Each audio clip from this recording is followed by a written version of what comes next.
민수기 21장 10절에서 20절까지 말씀입니다. 저와 여러분이 한 절씩 교독하시죠. 이스라엘 자손이 그곳을 떠나 오봇에 진을 쳤고 오봇을 떠나 모압 앞쪽 해 돋는 쪽 광야 이에 아바림에 진을 쳤고 거기를 떠나 세렛 골짜기에 진을 쳤고 거기를 떠나 아모리인의 영토에서 흘러나와서 광야에 이른 아르논 강 건너편에 진을 쳤으니 아르논은 모압과 아모리 사이에서 모압의 경계가 된 곳이라. 이러므로 여호와의 전쟁기에 일렀으되 수바의 와헙과 아르논 골짜기와 모든 골짜기의 비탈은 아르고르를 향하여 기울어지고 모압의 경계에 닿았도다 하였더라. 거기서 부엘에 이르니 부엘은 여호와께서 모세에게 명령하시기를 백성을 모으라 내가 그들에게 물을 주리라 하시던 우물이라. 그때 이스라엘이 노래하여 이르되 우물물아 솟아나라 너희는 그것을 노래하라. 이 우물은 지휘관들이 팠고 백성의 귀인들이 규와 지팡이로 판 것이로다 하였더라. 그들은 광야에서 mat다나에 이르렀고 우리 19, 20절을 합독합니다. mat다나에서 나할리엘에 이르렀고 나할리엘에서 바못에 이르렀고 바못에서 모압 들에 있는 골짜기에 이르러 광야가 내려다 보이는 비스가 산 꼭대기에 이르렀더라. 우리는 주일 말씀을 통해서 원망하는 이스라엘 백성들의 모습을 살펴봤습니다. 그들은 힘든 상황으로 인해서 하나님 앞에 원망을 했는데 그 원망의 결과는 몸이 타들어가는 정도의 고통을 느끼는 독사의 공격을 받는 것이었습니다. 그래서 결국 원망했던 이스라엘 백성들에게는 생명이 사라지고 생명이 죽는 독이 퍼져버렸습니다. 생각해보면 이 원망이라는 것의 결과가 이런 것 같습니다. 원망이라는 것은 우리의 영혼을 죽이는 독이 퍼지는 것과 같은 겁니다. 그래서 우리가 원망을 할 때는 이것이 육신의 눈으로는 독이 퍼지는지 잘 보이지 않을 수 있지만 분명한 것은 우리가 원망할 때에 그 원망 자체가 우리의 영혼을 죽이고 있다라는 것입니다. 다행히도 이스라엘 백성들은 하나님 앞에 원망했을 때에 자신들이 원망한 것이 죄라는 것이라는 것을 인식했습니다. 그래서 정신을 차리고 모세에게 기도를 부탁해서 모세가 하나님 앞에 기도하고 하나님의 말씀을 받아서 하나님의 뜻대로 그 불뱀을 상징하는 보여주는 그 뱀을 노수로 만들어서 장대에 달았더니 그것을 본 자들이 정말 기적과 같이 타들어가는 그 고통이 사라지고 몸이 회복되는 역사를 경험하게 되었습니다. 하나님의 말씀에 순종해서 그 순종함을 통해서 노뱀을 바라봤더니 그들 안에 있던 그 독이 퍼져가는 일들이 멈추어지고 그들 몸 안에 있는 원망이라는 그 독소가 다 빠져나가는 그런 은혜를 하나님을 통해서 이스라엘 백성들이 경험하게 되었습니다. 죽어가던 사람이 살아난다. 내 몸 안에 독소가 막 퍼지고 있었는데 그게 사라졌다. 이것은 굉장한 감격이겠죠. 굉장한 은혜겠죠. 그래서 이 은혜와 감격 이것을 가지고 이스라엘 백성들은 거기에 머물러 있던 아라바 광야라는 곳을 이제 지나쳐서 출발하여서 하나님이 말씀하신 곳으로 더 이제 이동을 하게 됩니다.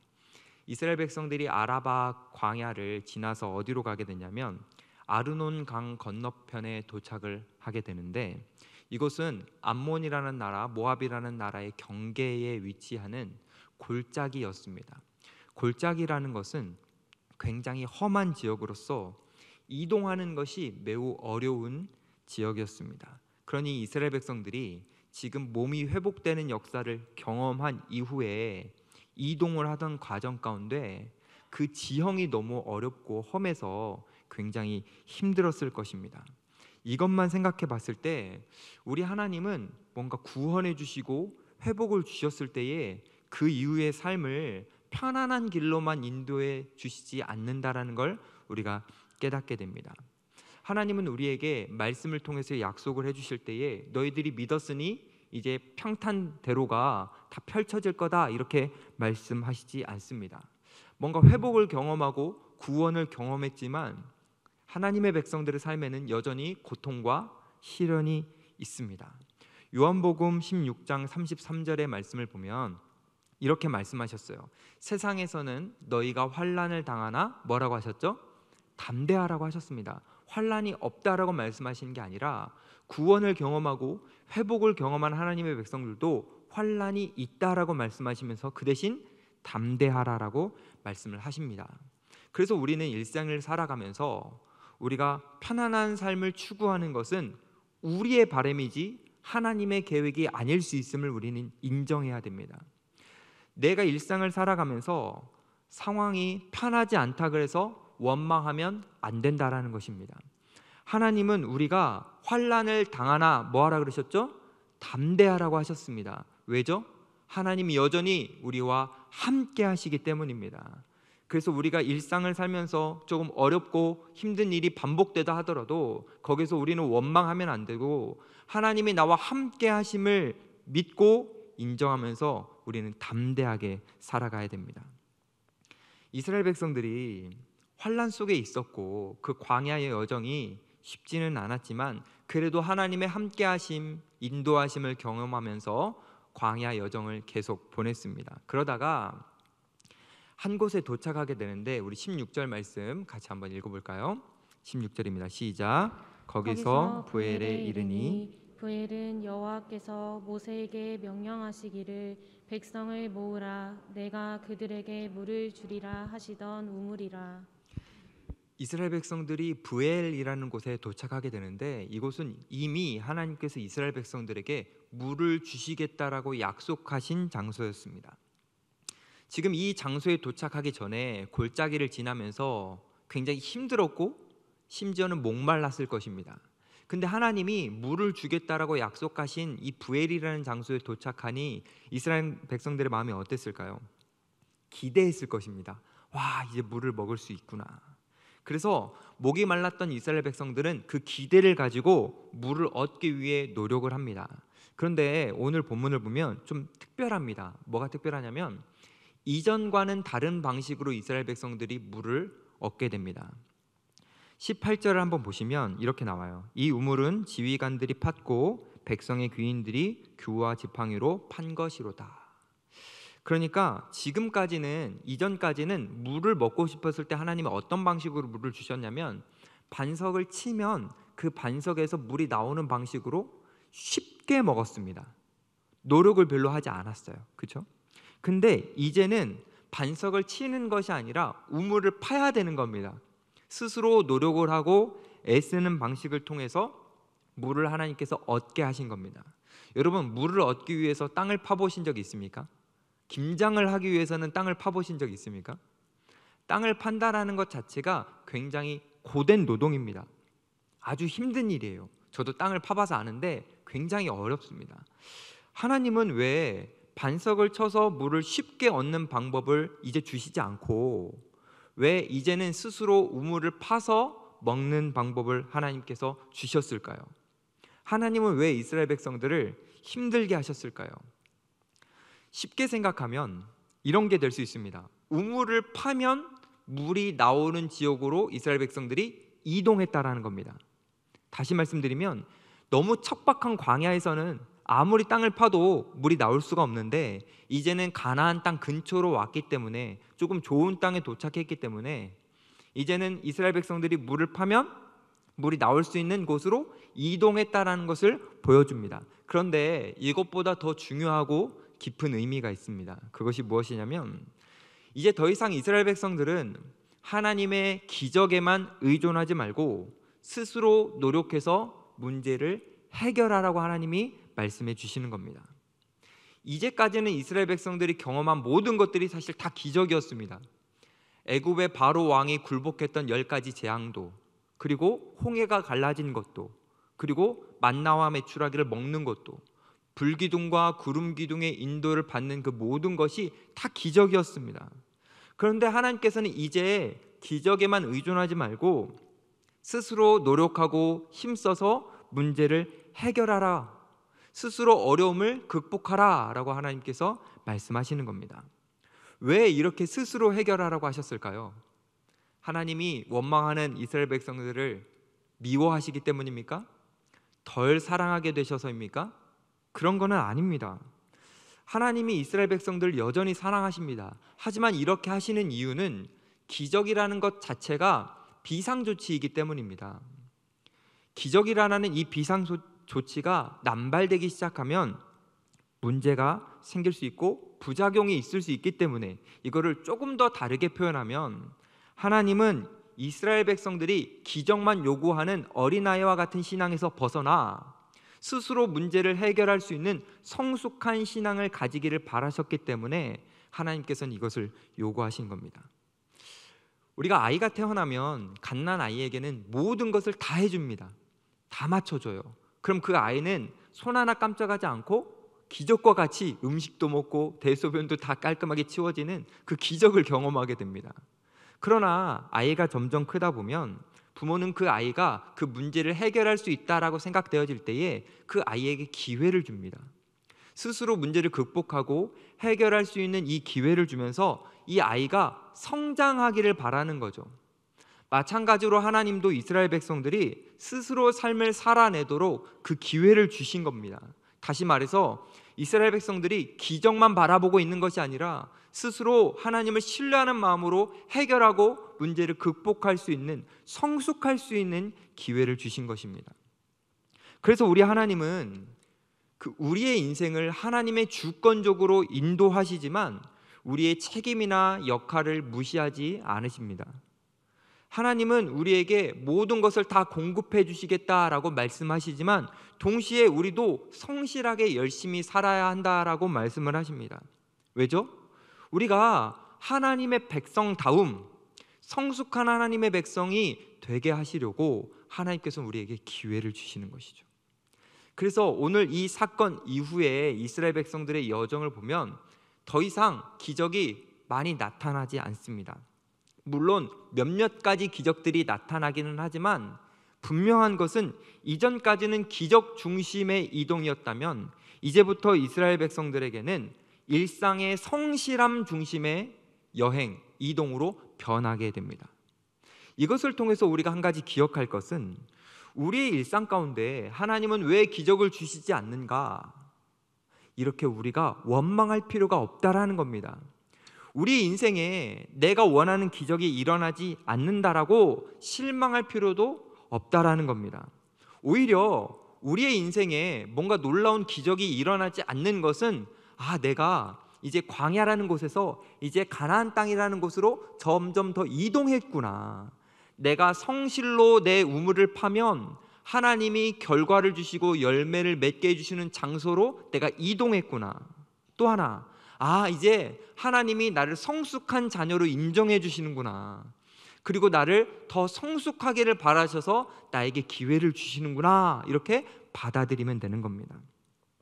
하나님은 우리가 아이와 같은 신앙생활에서 벗어나서 성숙한 신앙생활로 살아가기를 바라십니다.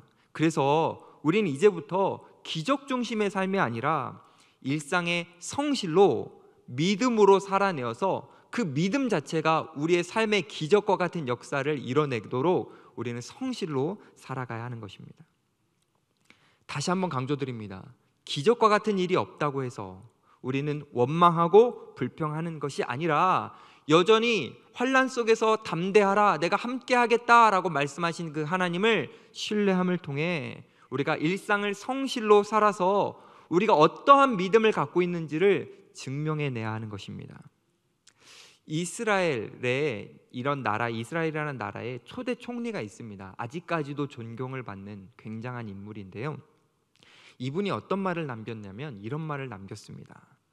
무에서 유를 창조하신 하나님을 믿는다면, 이게 전제입니다. 그러니까 우리를 말하겠죠. 무에서 유를 창조하신 하나님을 믿는다면 그 믿는 사람은 아무것도 없는 광야와 같은 척박한 환경 속에서 무에서 유를 창조할 수 있다, 이렇게 말했습니다. 그리고 이 총리가 나중에는 관직에서 벗어나 정말 척박한 환경에 나아가서요, 거기를 개척하면서 살아가게 됩니다. 이 총리의 말의 의도는 이런 겁니다. 우리가 평안한 삶, 안정된 삶, 필요한 것이 다 채워진 삶만 추구하는 것이 아니라 오히려 우리가 아무것도 없는 이 삶에서 원망이 나올 수밖에 없는 이 상황 속에서 믿음으로 성실로 살아간다면 그 성실함 자체가 우리에게 기적이 된다라는 겁니다. 무에서 유를 창조하신 하나님을 믿고 우리가 성실로 살아낸다면 우물을 팠을 때 물이 나오는 기적처럼 우리의 삶 속에 물이 막 쏟아져 나오는 그런 기적들을 경험하게 된다라는 것입니다. 사랑하는 성도님 여러분, 지금 우리가 살아가고 있는 이 시대에 너무 원망이 많습니다. 이번에 대선 결과를 통해서도 이쪽 편 다 원망이 많습니다. 원망하고 불평하고 세상을 탓하고 또 우리 교회 안에서도 원망이 많은 것 같아요. 뭐 교육관 건축은 이래야 되고 뭐 이래야 되고 뭔가 원망이 많아요. 근데 하나님은 지금 우리에게 그 원망을 바라시는 것이 아니라 이 원망할 수 있는 이 상황 속에서도 하나님을 신뢰함을 통해서 믿음으로 성실로 살아서 우리의 성실이라는 씨앗이 땅에 심겨졌을 때에 그것을 열매 맺게 해주시는 하나님의 은혜를 우리 모두 다 경험하기를 기대하십니다.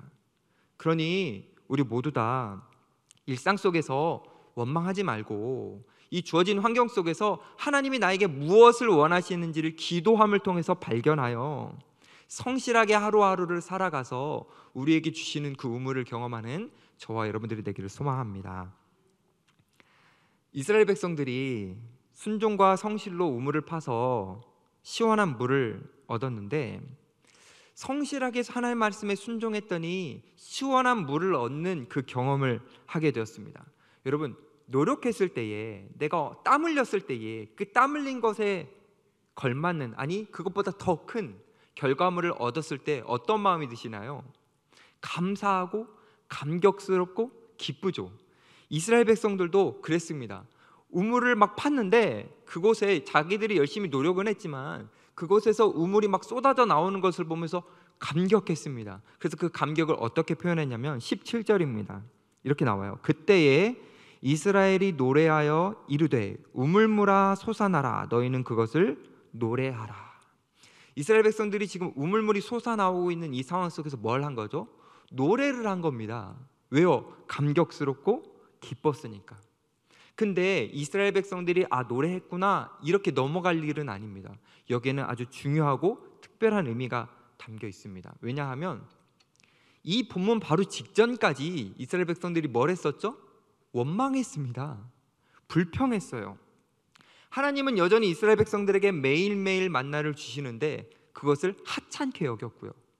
하나님이 그들을 정말 따뜻하게 그리고 시원하게 인도해 주시는데 그것을 가볍게 여겼습니다. 하나님의 은혜를 망각하고 이스라엘 백성들은 불평하고 원망했었는데 이 사건에서 노래를 부른다라는 것은 이제 하나님이 우리에게 공급해 주셨다, 하나님이 우리에게 은혜를 베풀어 주셨다라는 것을 기억하고 생각하여서 노래한 것이기 때문입니다. 그래서 여기서 이스라엘 백성들이 노래했다라는 것은 아주 영적으로 중요한 의미가 있는데 은혜를 잊은 것이 아니라 생각하고 있다라는 증거가 되는 겁니다. 그리고 노래한다라는 것은 하나님의 은혜를 다시 확인해 보는 겁니다. 그리고 노래한다라는 것은 앞으로도 우리를 이렇게 공급해 주실 하나님의 은혜를 확실하게 여기는 겁니다. 그래서 노래하는 것은 아주 중요한 것이고 이스라엘 백성들의 이 노래는 단순한 흥얼거림이 아니라 그들의 믿음을 표현하는 것이었습니다. 하나님이 지금 우리에게 우물을 주신 것처럼 우리의 인생 여정에 하나님께서 계속해서 우리에게 채워주실 거라는 그 하나님의 채우심에 대한 약속을 신뢰하는 표현이었고요. 이스라엘 백성들의 노래는 그들 안에 깊이 내재되어 있어서 그들 안에 독소가 막 품어져 나가게 했던 그 원망이라는 것, 그 두려움이라는 것, 그 염려라는 것을 쫓아내는 믿음의 행위였습니다. 그래서 노래라는 것은 굉장히 중요했던 것이죠. 사랑하는 성도님 여러분, 우리는 요즘 어떤 표현을 많이 하고 있을까요? 우리 입에서 원망이 많이 나오고 있습니까? 아니면 노래가 많이 나오고 있습니까? 만약에 내 입에서 하나님의 은혜로 말미암아 노래하고 찬양하는 것이 가득하지 않고 만약에 불평하고 원망하고 이런 표현들이 나도 모르게 계속되고 있다면 그것은 하나님이 우리에게 주시는 위험 신호로 받아들이고 우리는 돌이킬 필요가 있습니다. 물론 우리의 삶이 편안하진 않습니다. 이스라엘 백성들이 살았던 것처럼 우리도 광야와 같은 삶을 살아갑니다. 하지만 여전히 하나님은 우리에게 공급해 주고 계시고 우리와 함께 하고 계시기에 우리는 그 하나님을 바라보면서 날마다 노래하면서 살아가야 합니다. 광야의 삶이 버겁다고 불평하는 것이 아니라 노래하면서 그 가나안 땅이라는 목적지를 향해서, 우리에게 주시는 하나님의 나라라는 목적지를 향해서 우리는 노래하며 전진해야 합니다. 성숙한 하나님의 백성은 원망하지 않고 노래합니다. 공급하신 하나님으로 말미암아 노래합니다. 그래서 이 노래하는 인생을 살다 보면 어떤 일까지 일어나냐면, 내가 하나님의 은혜를 생각하고 노래하다 보면 하나님이 나에게 주시는 그 것으로 말미암아 노래하는 것이 아니라 이제는 그냥 나에게 주시는 하나님으로 말미암아 노래하게 됩니다. 하나님이 나에게 어떤 것을 주셔서 그 주신 것 때문에 노래하는 것이 아니라 나와 여전히 함께 하시는 하나님이라는 존재 자체가 너무 감격스러워서 그 하나님으로 말미암아 노래하게 되는 것이죠. 그래서 이 하나님으로 말미암아 노래하는 인생, 하나님 존재 자체가 너무 감격스러워서 그분을 부르고 그분을 찬양하는 인생, 그 하나님의 백성들에게는 하나님께서 반드시 그 인생에 꼭 필요한 우물을 베풀어 주십니다. 하나님은 노래하는 백성들의 그 갈급함을 다 아세요. 하나님으로 만족하고 하나님을 향하고 그분으로 노래하고 살아가는 백성들에게는 하나님이 반드시 그의 꼭 필요한 은혜를 베풀어 주십니다. 이 놀라운 은혜는요, 우리의 믿음의 선배들이 많이 경험했고 지금 우리도 경험할 수 있는 은혜입니다. 대표적인 인물을 한 분 소개해 드리려고 하는데요, 여러분이 많이 들어보셨을 인물입니다. 페니 크로스비라는 인물이죠. 들어보셨죠, 여러분? 괜찮습니다. 처음 들어보셨어도 이제 들으시면 알 거예요. 이 페니 크로스비가 어렸을 때 뭐 의사의 좀 오진이라고 말하기도 하던데, 아무튼 시력을 잃게 됩니다, 어렸을 때. 그래서 이제 맹인으로 살아가게 되는데, 여러분, 맹인으로 살아간다라는 거 우리가 안 해봐서 그렇지 엄청나게 고통스러운 거 아닙니까? 우리가 눈을 감고 1시간만 있어 보라고 해도 잠을 자면 괜찮지만 일상을 한다라는 건 되게 어려운 일이죠. 근데 이 페니 크로스비는 맹인으로 살아가는 것도 너무 힘들었지만 그가 정말로 더 힘들었던 것은 가난이었습니다. 너무 가난한 여인이었습니다. 그럼에도 불구하고 그에게 주어진 계속되는 고통과 환난이 있었지만 이 여인은 하나님을 찬양하고 하나님을 노래하는 일을 멈추지 않았습니다. 분명히 그의 삶을 보면 누구라도 그래, 원망할 수밖에 없겠다라고 하는 인생이었지만 그는 절대 하나님을 원망하지 않고 하나님을 묵상하면서 하나님을 노래하는 인생을 살았습니다. 그러다가 어느 날 단돈 5불이 없어서 아주 중요한 일을 하지 못하게 되는 큰 시련을 경험하게 됩니다. 근데 갑자기 누가 밖에서 그 집 초인종을 누르면서 똑똑똑 하는 겁니다. 그래서 더듬더듬 하면서 나가봤겠죠. 나가봤더니 어떤 사람이, 당신이 크로스비 맞나요? 네, 맞아요. 당신이 찬송가를 작곡하신 그분이군요. 제가 당신을 너무 보고 싶었습니다. 그냥 얼굴 보고 가려고 합니다 라고 하면서 인사하고 그분이 가면서 악수를 하는데, 그 손에다가, 크로스비의 손에다가 딱 5불을 쥐어주고 간 겁니다.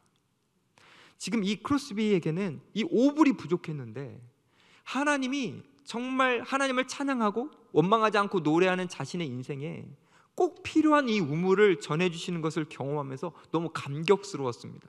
그래서 그때 이 크로스비가 작사한 노래가 있습니다. 그게 뭐냐면 찬송가 384장 나의 갈 길 다 가도록. 거기에 2절에 보면 이렇게 나와요. 나의 갈 길 다 가도록 예수 인도하시니 어려운 일 당할 때도 족한 은혜 주시네. 그 다음이 중요해요. 나는 심히 고단하고 영혼 매우 가라나. 엄청 힘들다라는 거죠. 근데 이렇게 고백해요. 나의 앞에 반석에서 샘물 나게 하시네. 노래하는 인생을 살았더니, 하나님으로 감격하는 인생을 살았더니 하나님은 자기의 삶에 앞서서 인도하시며 샘물을 공급해 주시는 분이라고 고백하는 것입니다. 사랑하는 성도님 여러분, 우리는 원망하는 인생이 아니라 노래하는 인생을 살아가야 합니다. 우리가 그렇게 하나님의 존재 자체만으로 노래하는 인생을 살아가다 보면 우리의 삶에 앞서가시면서 우리 앞에 필요한, 우리가 갈급해하는 그 은혜를 하나님께서 채워주실 줄로 믿으시기 바랍니다. 물론 우리가 이렇게 노래하며 살아간다고 해서 우리의 고단한 인생이 다 다시 평탄해지는 것만도 아닙니다. 크로스비가 고백한 것처럼 자기의 영혼은 매우 가라다고 했습니다. 갈급하다고 했습니다. 힘들다고 했습니다. 믿음의 선배들이 경험했던 것, 우리도 이렇게 살아가겠죠. 뿐만 아니라 이스라엘 백성들도 이 부활에서 물을 경험하고 하나님을 노래했지만 그들의 삶의 또 앞에 그들이 정말 만나고 싶지 않은 고비와 고난을 또 만나게 됩니다. 뭔가 내가 하나님을 노래하면 평탄대로가 열리는 것 같은데 그렇지 않다라는 거죠. 또 계속 고비를 만나고 또 고난을 만나게 된다라는 겁니다. 본문의 이스라엘 백성들도 분명히 하나님을 찬양하고 노래했는데 고비를 만났습니다. 23절의 말씀을 제가 한번 읽어볼게요. 시온이 이스라엘이 자기 영토로 지나감을 용납하지 아니하고 그의 백성을 다 모아 이스라엘을 치러 광야로 나와서 야하스에 이르러 이스라엘을 치므로. 이 말씀은 어떤 내용이냐면 이스라엘 백성들이 지금 노래를 하고 가나안 땅으로 가기 위해서 더 여정을 이동을 하고 있었는데 갑자기 아모리 족속의 왕이었던 시온이라는 사람이 이스라엘 백성들이 자기네 땅을 지나가는 것을 허락하지 않았습니다. 허락하지 않았기 때문에 이스라엘 백성들이 평화의 방법을 추구합니다. 어떻게 하냐면 평화롭게 지나가려고 왕에게 부탁을 하는데 우리가 길로만 가겠다. 밭이나 포도원을 들리지 않겠다. 만약에 우물물을 먹을 경우에는 우리가 그것에 대해서 보상을 해주겠다. 그러니 우리가 지나갈 수만 있도록 도와달라. 이렇게 평화적인 방법을 간구했습니다. 그런데 너무나도 안타깝게도 이 왕이 이스라엘 백성들이 평화적으로 제시했음에도 불구하고 받아들이지 않고 이스라엘 백성들을 공격해버립니다. 지금 하나님을 노래했고 하나님을 높여드렸는데 그리고 평화의 삶을 살아가기를 바라고 있는데 이스라엘 백성들이 만난 것은 공격당함 그리고 전쟁이었습니다. 여러분, 이스라엘 백성들이 얼마나 당황스러웠을까요? 하나님이 우리를 인도하고 계시는데 내가 노래까지 했는데 전쟁의 고비를 만나다니 얼마나 당황스러웠을까요? 그런데요, 놀라운 것은 하나님을 노래하는 백성들은 고비는 만날 수 있지만 그 고비에서 실패하지는 않습니다.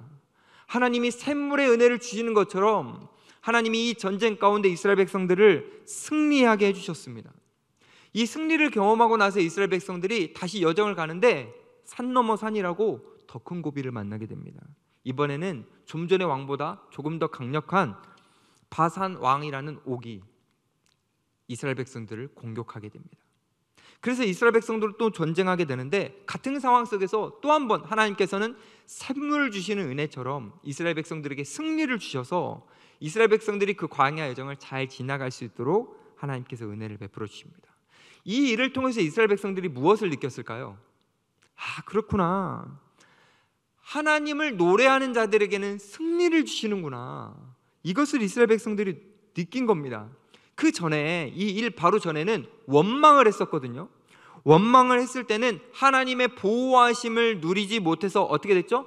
불뱀에 물리게 되었습니다. 근데 반대로 하나님을 노래했더니 하나님의 보호하심과 하나님의 승리를 주심을 경험하게 되면서 자신들이 고비를 쉽게 넘을 수 있다는 것을 경험하게 된 것입니다. 이건요, 3500년 전에 광야를 지나갔던 이스라엘 백성들에게만 해당되는 은혜가 아니라 우리에게도 해당되는 은혜입니다. 우리가 원망으로 살아가면 우리 안에 이 불뱀의 독처럼 원망이라는 독소가 우리 안에 막 퍼져가서 우린 결국 어떻게 되냐면 영혼이 죽어갈 수밖에 없습니다. 그런데 우리가 원망하지 않고 하나님 존재 자체만으로 감격스러워하면서 우리가 하나님을 노래하면서 살아가면 우리는 일상 속에서 물이 터져 나오는 것처럼 우리는 승리할 수 있다는 겁니다. 사실 노래하는 사람들은 이 승리만 주어지는 것이 아니라 또 다른 축복도 얻게 됩니다. 그것이 무엇이냐면 우리를 통해서 하나님이 어떠한 분이신지가 보여지는 겁니다. 우리를 통해서 하나님이 다른 사람들에게 전해지는 겁니다. 이스라엘이 지금 두 왕을 이겼다라는 소식이 어디까지 전해지냐면 가나안 땅까지 전해지게 됩니다. 그리고 이 소식을 들었던 여러분들이 잘 아는 여리고성에 있었던 라합이라는 인물, 이 인물이 하나님을 향해서 그 하나님이라는 존재 자체를 확인하고 정탐꾼들에게 이런 식으로 고백을 합니다. 제가 여호수아 2장 10절과 11절을 읽어볼게요. 너희가 요단 저쪽에 있는 아모리 사람의 두 왕 시온과 옥에게 행한 일 곧 그들을 전면시킬 일을 우리가 들었음이라. 우리가 듣자 곧 마음이 녹았고 너희로 말미암아 사람이 정신을 잃었나니, 여기서부터 중요해요. 너희의 하나님 여호와는 위로는 하늘에서도 아래로는 땅에서도 하나님이시니라. 지금 이방인의 입에서 뭐가 나오고 있죠? 하나님을 노래하는 게 나오고 있습니다.